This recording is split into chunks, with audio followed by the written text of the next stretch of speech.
Take a look at three men who are accused of sexually abusing a young girl and human trafficking in Gaston County. They had their first court appearance just hours ago, and our Tina Terry was there in the courtroom as those suspects learned they won't get out of jail anytime soon.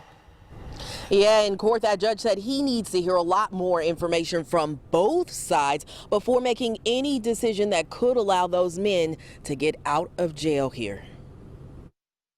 Robert Allen Durr, in jail on a $1 million bond, appeared in court through a video monitor this afternoon. Prosecutors begged the judge to help keep him in jail. And I'd asked that the bond not be reduced. This was an ongoing investigation with multiple agencies, and there are more than one witness to the events that implicate this particular individual, including the victim. The judge agreed. Right now, I think that's a reasonable bond. Durr and two other suspects, Rodri Ross and North Belmont businessman Jack Phillips, were all arrested after a 7-month investigation. Local police and the FBI say the men sexually abused a local girl. I mean, unfortunately, I've been a part of many serious investigations, but this is right up at the top. I mean, anyone that would prey upon youth or children. Durr is facing 9 felony counts, including human trafficking, a child, and sexual servitude. Detectives say he took the girl around town,